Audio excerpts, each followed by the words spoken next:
Sierra of Creation was first organized and shown at ArtSpace 976 in Ulaanbaatar, Mongolia, as an initiative of the US State Department's STRAX program to highlight the significance of US research programs and to promote diplomacy, in association with a grant from the National Science Foundation Office of Polar Programs Arctic Social Science.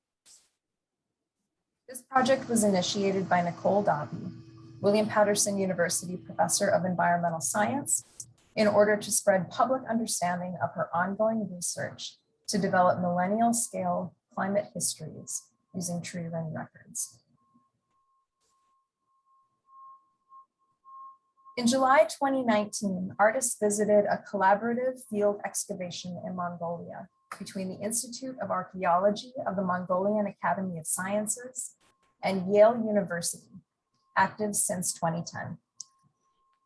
The excavation aims to restore lifeways and traditions of early pastoral populations in the Tarvagatai River Valley in the Bulgan province of northwestern Mongolia by examining and analyzing the material culture recovered through archaeological survey.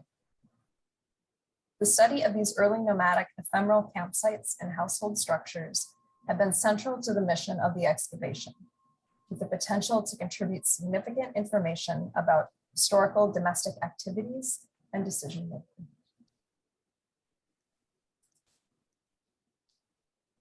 Lately, researchers of this project have been working on reconstructing a history of the paleoclimate and the environmental conditions of the Teshig Sun, or region, to compare the processed environmental data gathered using tree ring analysis, lake cores, and pollen studies with the archaeological record of the Tarvagatai Valley in an attempt to determine if certain social and cultural decisions were associated with any climatic conditions and changes. This data also informs long-term sustainability for inhabitants of the region moving forward. During their field visit to the Teshig Sun and for several months following their excursion, the artists developed their ideas and created works based on their understanding of the scientific process and the results of research. Tegalder Yandanyamps was inspired by the scientists' use of systematic methodology to study nature during their field research. In his video, Structural Observation of the Valley of Marmots, 2019, he emulates a scientific approach to documenting scenes in nature, such as the moon's reflection on water, rain falling on a tent, water rushing in a river, and swarming insects. He explores the passage of time and the impact of natural events that are preserved in the region's harsh climate.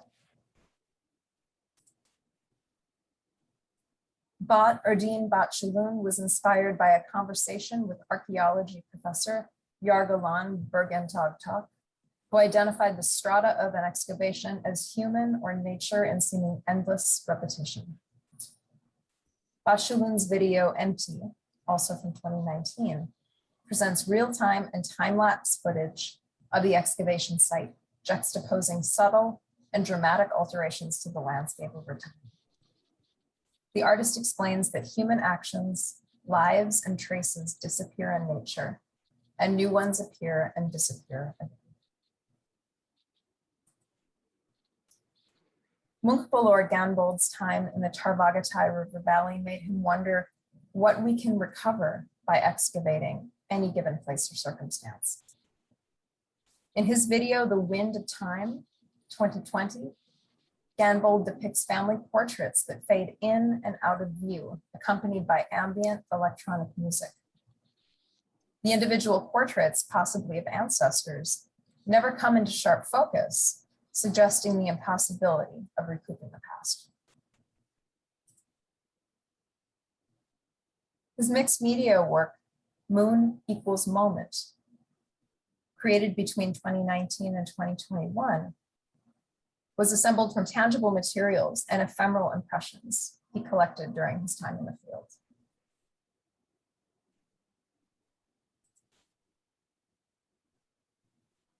We're fortunate to have Nicole Davy's field specimens on loan to us for our current installation of Sierra of Creation here at William Paterson University.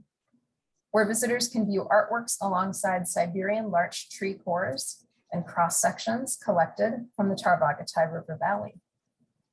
In this way, a subject as daunting as climate change becomes familiar, recognizable at the human scale, and no more abstract to us than our personal experiences of memory, loss, and ancestry.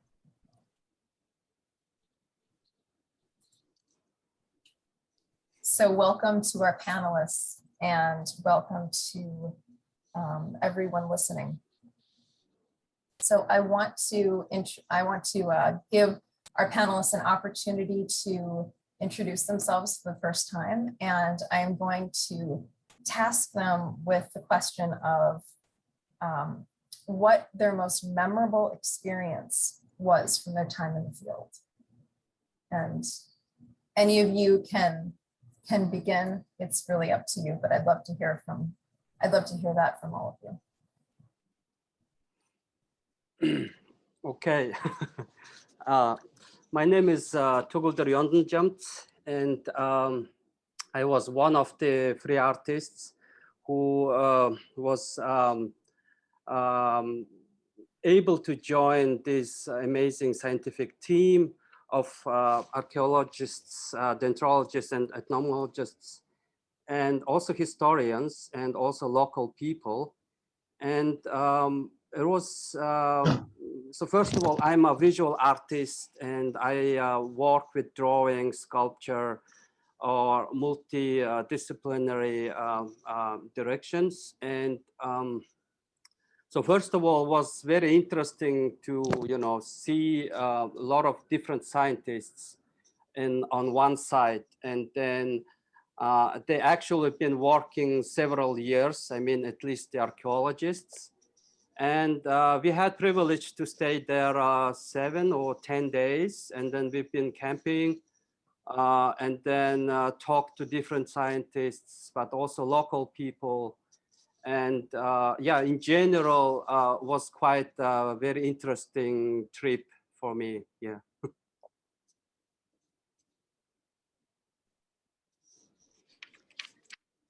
So my name's Dr. William Gardner. I am presently a postdoctoral associate at Yale University. And the project actually in the Tarbagatay Valley began roughly 12 years ago as I and my colleague Jargalan Burun Togtok initiated our dissertation research.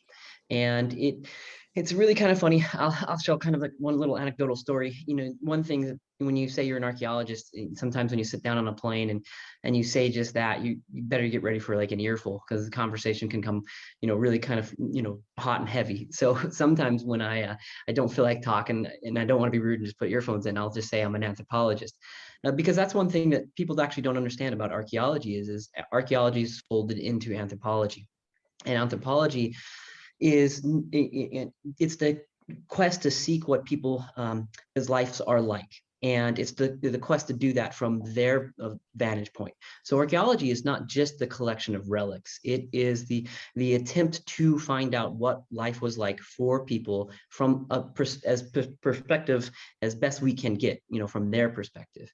And that being the case, one of the things that becomes very important for us is to then subsequently tell that story in a manner that is accessible to all. And so this opportunity to partner in this fashion and bring in not just outsiders, but native Mongolians to view this process was something that was really amazing. And in terms of a memorable moment, I think the biggest thing to state was just the resilience of everyone. One thing that kind of wasn't mentioned was we faced kind of really extreme environmental conditions during their trip. They were there for they said 7 days, but it was more like 11 or 12, actually, because we had such massive flooding and rains that everybody got stuck in camp, roads washed out. But through it all, through the colds and the rain and all this, the hardship, everybody just had such a great game face, and is really awesome to see. So in terms of this overall project, I'm just really pleased to see this kind of us now be able to come together and have this moment to look back at it.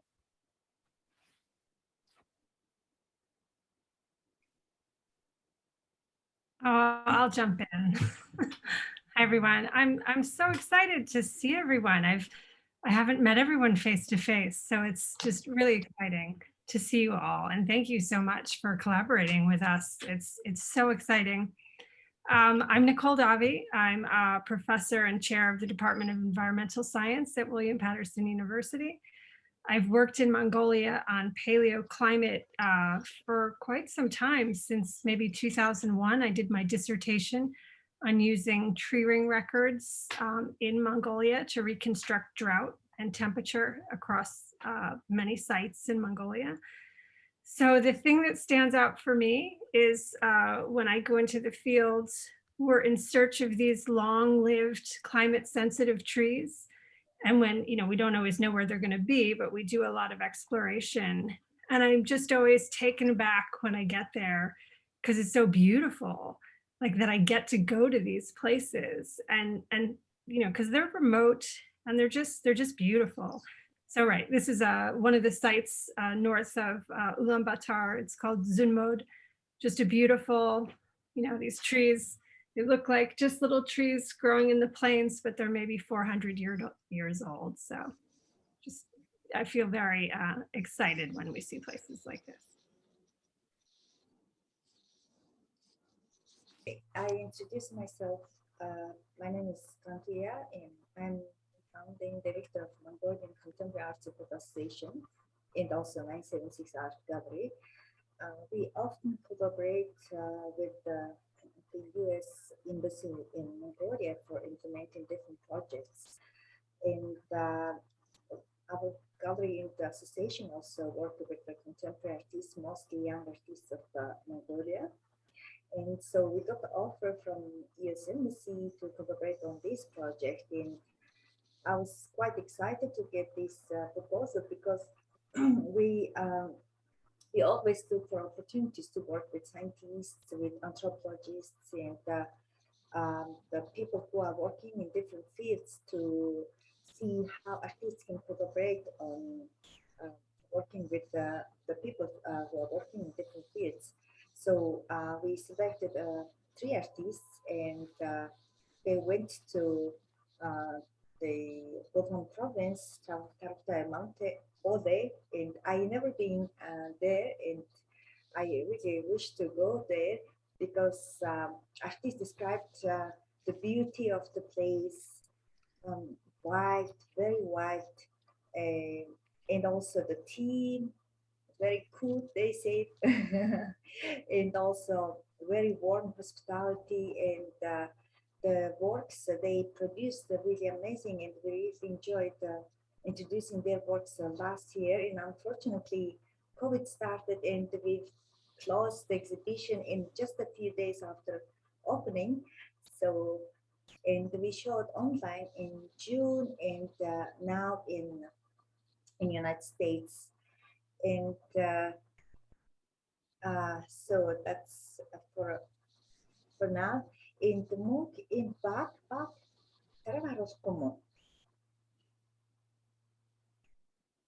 MOOC speaks English, and he speaks perfect German.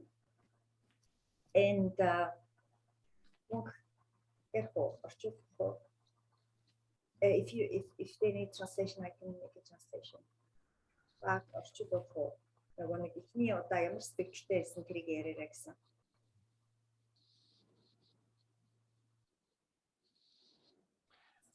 So my name is Mukpodor Gambold. So for me, it was first experience with a lot of scientists, to see a lot of scientists working on this projects, on this different field of scientists, and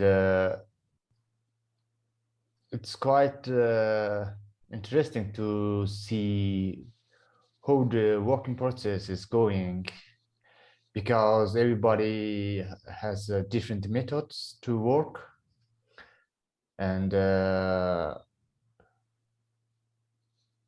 after all of that, I try to understand this how it works, and how it's because the archaeologists has a different methods, and the artists, all of the 3 artists has a different methods too, and it was like quite interesting to see at the end what the people see as a result, because for me it is an endless process, you know, to understand, and maybe after 2 year or after 3 year I'm gonna thinking about this moments who he was in Bulgan, and I think it was really interesting. So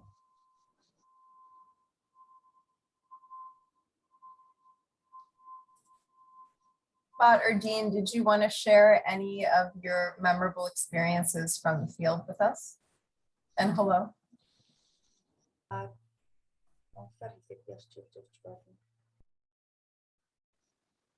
Сайн байна уу? Paterson гэдэг. Hello everybody, my name is Paterson. Тэгээд явсан газар маань их тийм нууцлаг, тийм эртний тэр юмыг үзүүлээд байгаа юм шиг санагдчихсан одоо. Тэгээд тэр орон зайд хэрхэн яаж одоо түүхийг тиймээс амьдарч ирсэн хүмүүсийн яриаг тэг болон амтнуудыг бас харахыг хичээсэн төсөөлтөө. Тэгээд ер нь л өөрөө Монгол мөртлөө Монголд байгаа тэр газар дээр очиж шинээр өөрийгөө бас харсан гэх юм уу да. The place seemed to me quite mysterious, and it was kind of giving a message of the past when I visited this place. And I also tried to imagine how animals and people who were living in the past looked like and lived like. So that was quite an interesting experience to visit that place and to try to, although it was in Mongolia where I was born, but I visited this place first time, and so this was quite an interesting experience. Thank you everyone for sharing those impressions. You know, we can take this discussion wherever we like. I'm going to ask a few more questions and we can see where it takes us. Professor Davi mentioned that even though this body of work is based on research conducted in the distant Bulgan province of Mongolia, it prompts us to draw parallels across cultures and nations.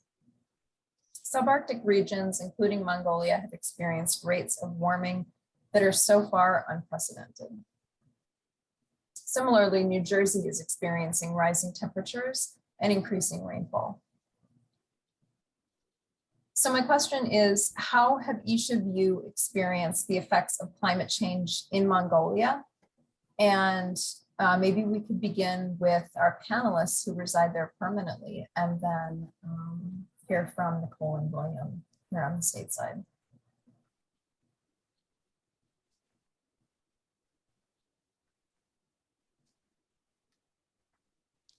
So Golder is in New York right now. Maybe he wants to start. Do you want to tell us about your experience of climate change in Mongolia? Thank you very much. So I would say, of course, the climate change is happening everywhere. But so far as I know, there have been several years in Mongolia where we had very cold winters, called zots. And I talked to my professor lately about the climate in Mongolia, and we talked about actually there are more rain, and we have actually more pleasant in a way weather during the summer and less zots, or the cold, harsh winters. And in terms of, I don't know exactly scientifically, but then of course, this time kind of changed several years of like very harsh climate, and then it changed, it becomes more fertile in a way. So we've been talking like, kind of like, it's like a good sign that like a certain warm weather or a good condition is happening right now. So I don't personally, it is, I think, a very big issue.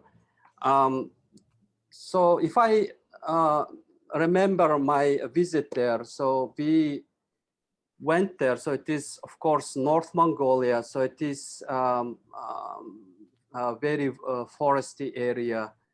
And then the scientists' camp was very located close to woods, and the locals would say they don't really go that close to woods usually during the summer because there are a lot of insects.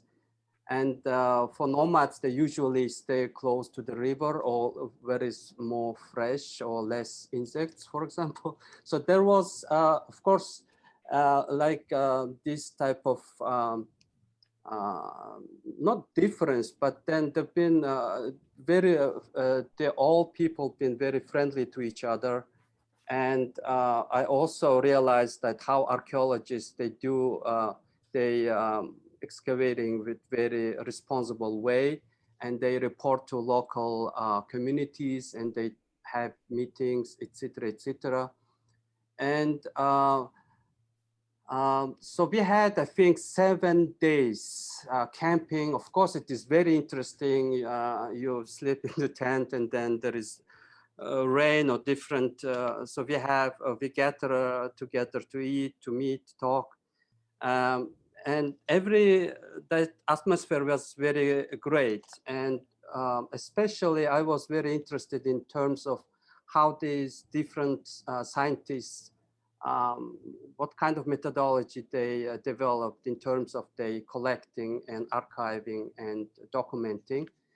And for us, for artists, or at least for me, was like observing this site and observing the working procedure of the scientists, and then also listen to their stories or what they're finding was quite important, I would say. And of course, there was a like large mountain range called Putelenoro, means yeah, the mountain of creation or something like that. And in some way we found like it was kind of like very emerging site where you know, people, most of them gathering information, actually working very hard, and but very kind of interactive way, talking to each other and then sharing the experiences. So it was quite like very interesting week in a way. So for me, as a visual artist, it was for me quite interesting to learn about, you know, how, I mean, a tree can give data or information for many years, and then how they usually collect that data or analyze it later. So it seems like scientists, they go on a field trip, collect the data, and then during winter time or later, they analyze, they write the work. And that was actually very interesting in my perspective. So in a way, artists, they do quite similar things. They travel, they visit places, they learn places, and also they of course collect data, different documentations, and then they work with that, or experience or memory. Yeah, in shortly, I would say from climate change, I brought to the site probably. I can also later on a big talk about my work and what was interesting for me, but I would leave some space for other speakers. And yeah, I'll join you later.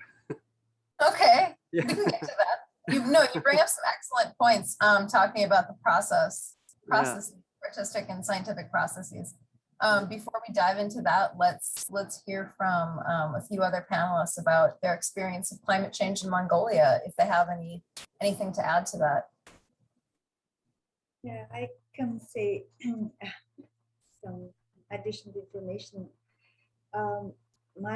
My background is macroeconomic policy, and I shifted to art 9 years ago.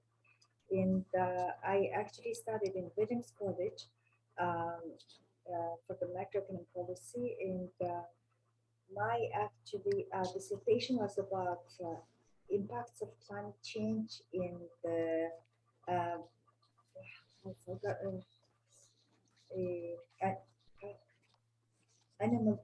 animal farming. Why keeps getting so bad in pasture land of Mongolia. And so, of course, we all know that the climate change is really affecting the whole universe. And Mongolia is affected more than any.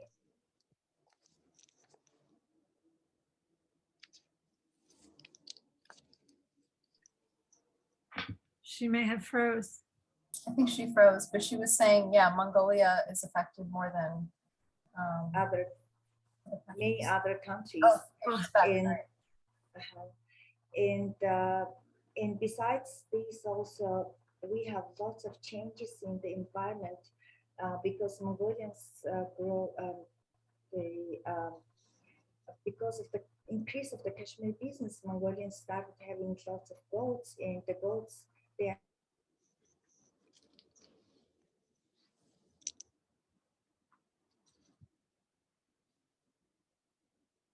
lots of rivers are shrinking now in the last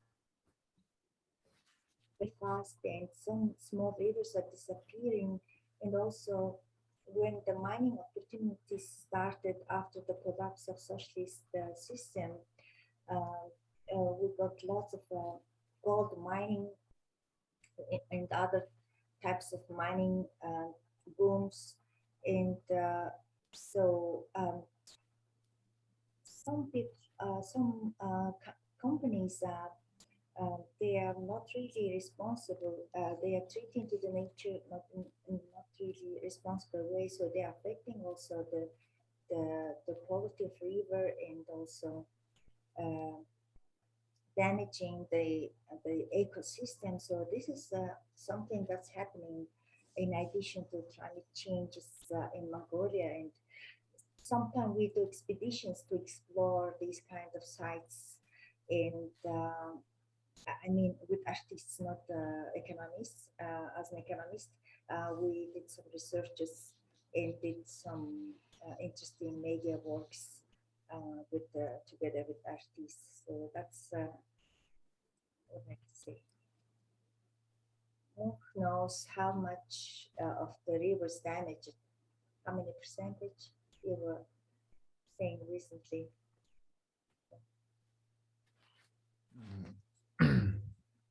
The river. We're talking about the climate changes, yeah? Yeah. And yeah, we was last time in Bulgan, so at the time it was some morning was really bloody and like a fog, manang гэсэн fog, yeah, fog. And we was just thinking it's some of fog, and everything's blurry. And it's a lot of wood is there, and but after 7 days, we heard it was smoke from Siberian.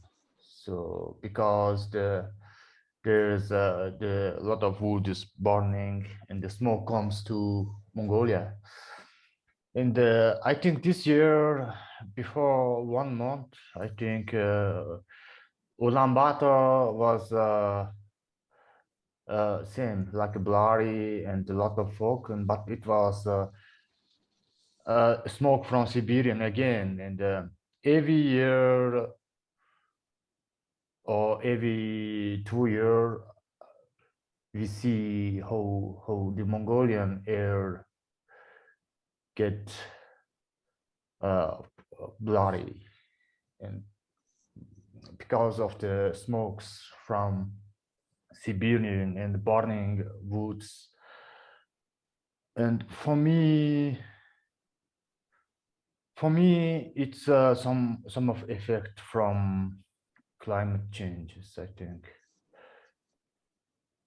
Yeah, and yeah, it gives some feeling, so not so secure to live in this world sometimes, but we will try. Okay.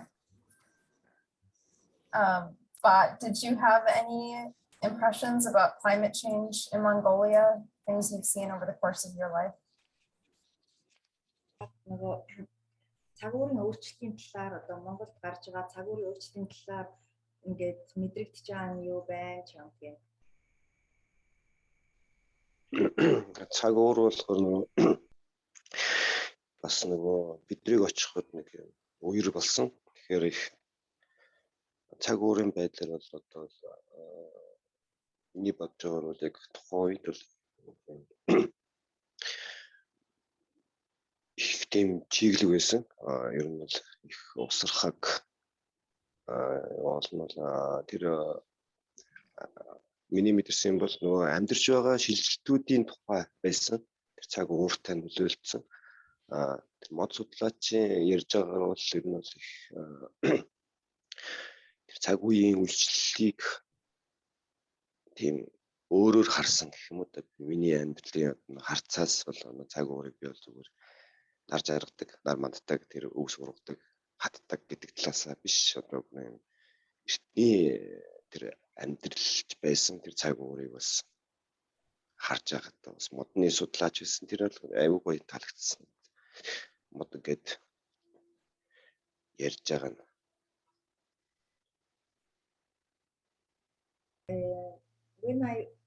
When we visited the site, there was the flooding. It was very rainy and the flooding, and I had the feeling of lots of humidity,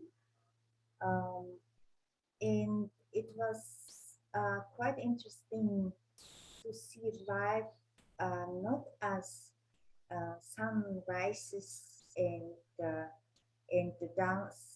sunset like life, a daily life, but seeing the life through the tree ring and listening to the talks of the scientists.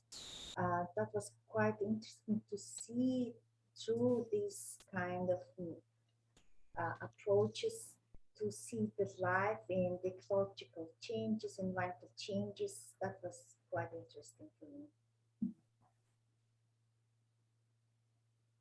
Thank you. Монгол дахь цаг агаарын өөрчлөлтийн талаар ерөнхийдөө in general хэлсэн байна. Баггүй нөө гайгүй нөө.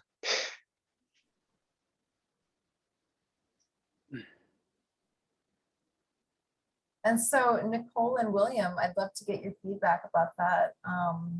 What have you noticed in the field in Mongolia? And you know, this could be a jumping off point to talk about what you found in your research as well about the larger historical picture of climate change in Mongolia. So, you know, I just drop into Mongolia for several weeks at a time. So it's really interesting to hear from people who live there and their experiences. And I don't often talk to people about climate change. I'm looking through a microscope, looking at tree rings telling me about climate change. so my experience is just snapshots. And sometimes when we're there, the pasture lands look super dry, and other times they look really green. So I think they're very responsive to the summer moisture conditions. But we look at recorded data, the meteorological data in Mongolia, which is a lot of data from the 1950s until present. But before that, there's just not a lot of information about records of climate. So that's why tree rings are so useful. As Mongolians know who live there, the trees are very old and revered. They don't look very old when you're looking right at them, but some of the living trees are 400 to 600 years old. So they're holding so much information in their rings about what the climate's been like. Right. So my experience of climate change in Mongolia is just little snapshots of field visits, but mostly for me, it's just looking at tree ring records. You know, I have to build on what Nikki said, because I think it's really pertinent. I'm very similar in that I drop in every summer, and usually I'm there for 6 to 8 weeks. And, you know, it's been consistent for the better part of a decade, but it's always been different. And I think it's also really interesting to hear the different opinions. You know, we had the discussion of wetter and a little bit warmer winters. We had the discussion of fires. We had the discussion of the floods. And really what's interesting is it just goes to show the dynamic nature of the environment. And for us as an anthropologist, that's really interesting, because then subsequently we beyond just the work we're doing with the archaeology, we're interacting with, you know, present residences of the valley. And so we ask them, hey, you know, how is it that you're perceiving climate changes? And they are making statements to the degree of, yes, the climate is changing. And then subsequent question was like, well, how has that, you know, changed your decision-making patterns? And they're like, well, more importantly, there's no longer a school in the valley. And so now my children have to go to a different valley. And subsequently, because they're moving out now, they no longer they no longer have the desire to herd animals like I do. And so now I'm having to change the way I practice my herding. For, you know, one of our individuals, one of our informants, discusses the fact that he's had to shift towards, you know, a mono herd type. Before, there would be a structured herd with sheep, goat, and cow. And so where I'm going with this is it just goes to show, you know, the dynamic nature of the environment and all the different elements. And what is, you know, really kind of really nicely synthesized in this exercise is that we see that then subsequently with the discussion of the different panelists, how they kind of are perceiving these different components of it. And then now what we are then charged with is kind of bringing together this whole story of the changes in the environment in relationship to the larger changes in society in terms of the economics and politics, and how then subsequently do people eventually make these decisions, and kind of what role is, you know, the changing in climate versus other changes, you know, how much is that actually impacting people's decision making process? And so this has really been one of those wonderful exercises, because we've been able to bring such a broad group of people.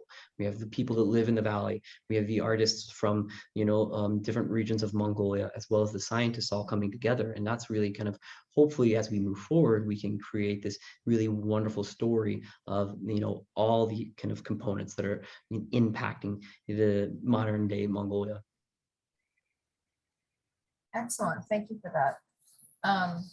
I also want to point out to those of you watching, if you have questions for our panelists, feel free to enter those into the Q&A or into the chat, and we would love to incorporate those into our conversation. Anything you'd like to know about the exhibition, or the artist's work, or the scientist's work, or any of the topics that we're talking about, feel free to enter those in. Yeah, I want to build on those experiences of climate change and the experiences of you know, working alongside people trained in a different discipline other than your own. To Boulder got us talking about observing other methodologies other than your own. And I'm curious how your time, either with artists or with scientists, has impacted your work or changed the way you experienced the field work at the time you were there. And maybe we'll start with William and work backwards. You know, one of the things is that's been really fascinating by this project is, you know, I began as a very juniored researcher, and you know, one of the most important experiences for me is having the opportunity to, at the beginning, interact with more, you know, stately individuals within my discipline, and the kind of importance that they impressed upon me of getting, you know, the kind of an overall picture. This one gentleman who is well received within our discipline, Professor Frank Hole, he, you know, one of the things he gave me as a piece of advice is, if you're having difficulties, you know, just climb a hill and get high up and try to look at the whole picture. And as this project is developed, that's one of the things that's been very important for us, is bringing in these different disciplines and bringing in, you know, just the different perspectives, because it is just that. It's kind of like that climbing the hill moment and beginning to look at, you know, the whole overall problem from a greater perspective. And that, I think, ultimately has been what's been the most important part of this kind of the evolution of this research project.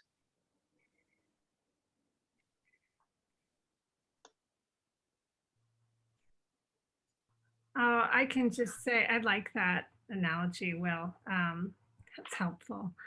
I would say for me, you learn so much from people working in different fields. We approach things very differently.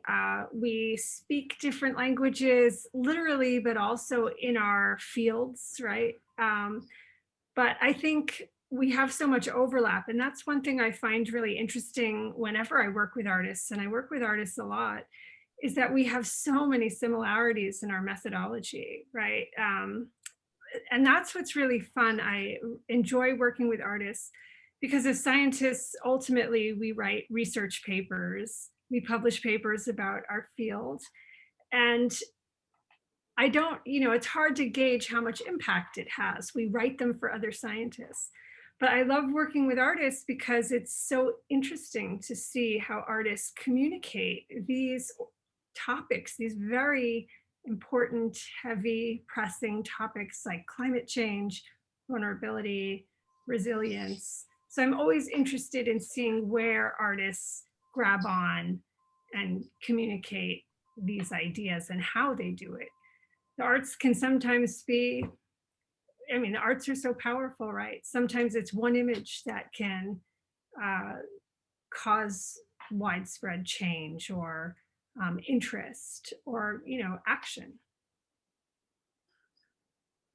I'd like to just add on really quickly to that. You know, I think one of the things that's really important too is it's not that just we're able to collaborate with artists themselves, which is, you know, extremely important, but we were able to bring in Mongolian artists. And I think that was one thing that was extremely important, because ultimately, at the end of the day, as scientists, as foreigners, you know, we can tell a story, but we don't quite see it from the same lens as someone that's there, you know, has lived this life and has been exposed to it continually. And I think that is one of the more important components about this whole project, is that, you know, it was Mongolian artists that had the opportunity to kind of tell the story and really kind of create a better picture of what was, you know, what they viewed as taking place in the valley. And Mongolian scientists, they're not on here, but we work with a lot of them as well. National University at NUM, National University of Mongolia, and other places as well. Yeah. I think this project was very important for our artists, because our artists always look for opportunities to do different kind of researches in different fields. And when they visit the place and see the findings of the scientists, I think it was very important. And they also spoke about the field trip when they came back, to find the links between the past and present, and social, economical, political aspects, environmental aspects that were coming from the past, how it's related to today's life. And so it's very important aspects to reflect into their works, their researches, and their artworks to be created. So in this way, it was very important for artists.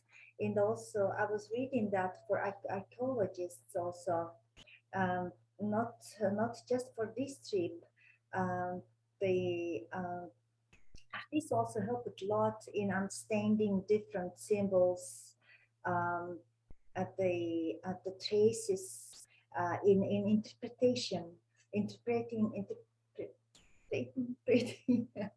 different symbols and the traces in a better way. So in that way, it could be also helpful.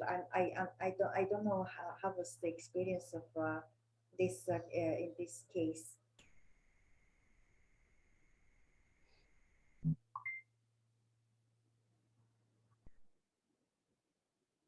Golder, did you want to add on to your to that? Yeah. Yeah, of course, surely it was very a place where it seems like every evening we like having the same food. So we like cook food and having like in a way local meat and everything, and every people gather together and then start to talk. I mean, it was in general like putting everyone in a way in one pot, and then they kind of like see it was a kind of like social experiment itself, and it was quite interesting in a way, of course. And then to see it was also very lovely how the scientists also would share what they find or what they found last year, or it was also very interesting to me that how archaeologists describe the sites, how it wasn't really like royal warrior tombs or etc., but they've been like very related to 6th century. And then we talked, of course, about this period that also relate to all Mongolian vertical script. And we also talked about, like, of course, how the trees can be older than our, I don't know, grandfathers or grandmothers in a way. So, I mean, we talked about, there was like a lot of timeline going on. We could see a lot of layers. And for me, I was also interested in idea of structural coloration, how in a way the color actually, what we see in insects, the internal structure in microscopic way, it's not just a pigment. So you know, artists, of course, traditional artists, they usually work with color, like composition or etc. So in a way, the artists are familiar with color, but how our eye perception or the perception of different living creatures kind of like relate to each other. It was all these, in a way, layers, and these structures was, they were quite interesting to me, and to think about, yeah, in a way, how documentation can merge into something else and then turn into something else. So it is, in a way, very inspirational trip, I would say. Yeah, yeah, that, yeah.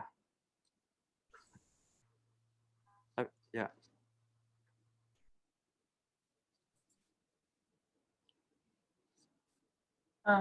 Bot or Gantaya, do you have anything to add on to that?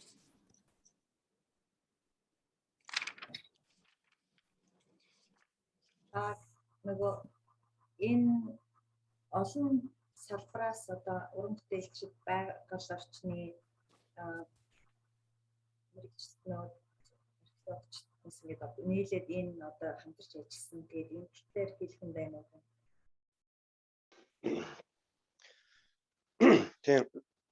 Энэ төр болохоор бид өглөө болгон аль судлаачтай явах уу гэд ярьдаг байсан. Тэгээд хамгийн гоё нь юу болохоор шавж байсан судал нь ойрхон хамгийн экстремд хэцүү зүйл нь бол юу мод судлааж байсан бид нар модыг очиж Евэн гэж ярина. Зөөж ирэх тэр бас хавцлаар явах те. Яа нөгөө талын археологи талаас бол илүү их нэг тийм тааж мэдэх хэрэггүй нөхөнд одоо очиж хэд алхаад яваад байгаа тэр судлах те олох гэдэг зүйл нь бас сонирхолтой байсан. Тий энэ талаарээс бол илүү тийм одоо нөгөө хамгийн хэцүү нь болохоор одоо нөгөө тэр тайх байгаль дээр очиж тэр модноос тэр дээж авч судлах нь надад илүү хэрэгтэй санагдчихсан. So we have been working with the three different with scientists who are working in three different areas. I cannot say exactly how it's called, but the one who explores the inspects. That for me it was very close and very interesting to observe the way how they were working with exploring insects. And the most challenging was one who works with the tree. You have to climb up to the mountain and to carry the pieces of wood, and so that was quite physically challenging and interesting in a way. And the other field was the excavation, and it's quite mysterious, and you just don't know what is coming from when you dig underground. It's full of you cannot really imagine what would be under the ground. So it was quite interesting to see all these different the study areas, observe and to see the findings. Thank you. Imagine how exciting that would be to watch.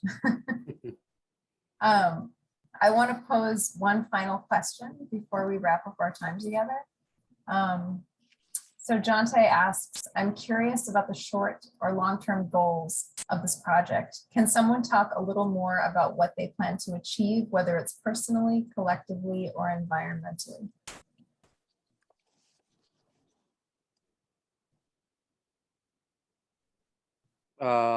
I can just give a jump very short. I heard that there will be a museum.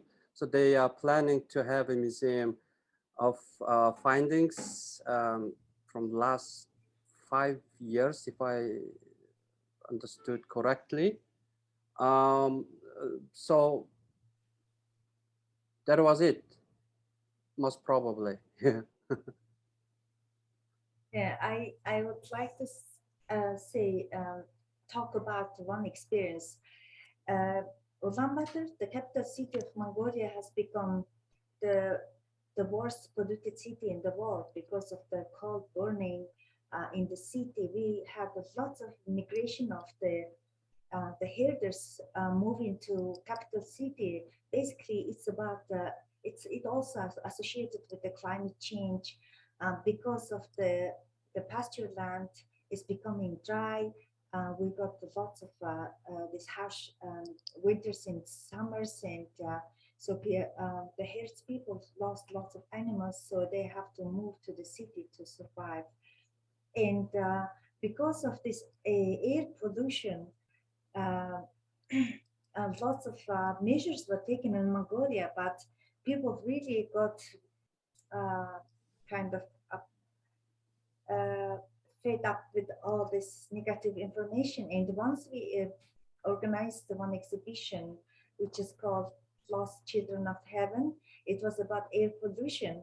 And so many people came to see the exhibition, and we had also the panel discussions like this, open discussion with artists, and so many people came, and also we had environmental experts, air pollution experts, and we were talking about different ways of prevention and so on. And so many people commented that it was so interesting to hear about this problem through artists, through artworks. And I think it's a very, for archaeologists also, could be interesting way of showing their findings through art, and also um, talking about this their researches together with artists from their point of view. Even visually, it's much more appealing and interesting. So I think this kind of collaboration can be can last a long time, and go much deeper in wider way, I think.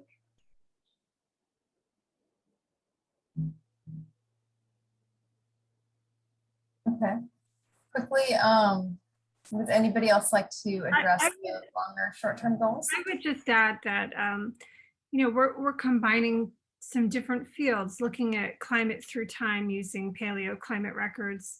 I do tree rings. Our other collaborator is doing lake cores, but then combining it with the work that our colleagues at Yale are doing and our collaborators in Mongolia, looking at old homesteads and how people respond to climate extremes and climate change, right? So it's looking at it through time. You know, if you want to add anything to that, Will. Yeah, just really quickly, you know, one of the things is that, you know, since the transition from socialism to democracy, you know, one of the emphasis has been placed is, you know, the development of natural resources as a means forward. And, you know, unfortunately, what we find is that that is kind of, you know, it's misguided, because the idea is that pastoralism is an outdated life form. And yet what we are finding is that thousands and thousands of years of records are showing it's a very dynamic and can be successful life way. And it's something that's not part of Mongolia's past. It's actually should be considered part of Mongolia's future as well. And it's really that story that we hope to tell, and so that decision makers can see this kind of the resiliency and the dynamic nature of this life way. And it's something that shouldn't just be pushed to the side, but it's a really important, as a part of history, but it's a really important part of Mongolian culture. And also, I think for the whole people living in this universe, and this sustainable and self-sustainable lifestyle. And I think we all witnessed how important is this kind of life is at the present day, when the COVID started, and our this interdependency, how we have so much interdependency, and when some problem starts, and we become so dependent on each other in Chinese products or whatever. And so, of course, I'm not calling our people to come back to the to become herdsmen like Mongolians, but there was lots of wisdoms in philosophies how to treat with the nature, and how to observe and interact with the nature, and also very minimal consumption. It's very important for the people who are living today in this consumerist lifestyle. And Mongolians, because they are nomadic, they needed to keep very minimal belongings. And this is, and also I can, it's a very important thing, interesting is everybody have their own cup. They don't need to have many different cups. The very good quality silver or copper cup. And so it's hygienically, it's also important to not to mix the cups, and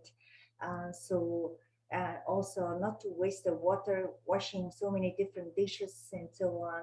So it's a very simple way, the simple, but there are so many different ways of treating very wisely with the environment, and not to produce the garbages and so on. So I think we have so much to learn from this life. Absolutely, I could see another exhibition on lessons learned from the field in Mongolia. So yeah, any parting thoughts from Bot or Mukulor before we close?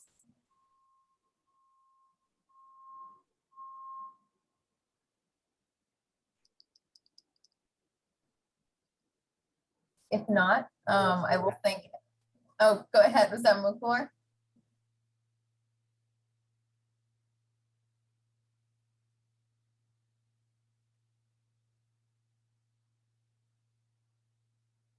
Okay. Well, thank you to our panelists. We're going to close now, respect everyone's time. Thank you to everyone who came and listened. If you are in the New York City area, please come and visit Sierra of Creation. We will be open through December 3rd. And you can also check out our link to the show with images and a little more information. The bit.ly link is there. Thank you all and have a lovely night/day. Thank you, Casey. Thank Thanks, you, everyone. everybody. Thanks. Thanks so much. Thank you so much. Exhibition looks amazing. Thanks so much for everything. Yes, thank you. It came together beautifully. Very beautiful. These three pieces of trees.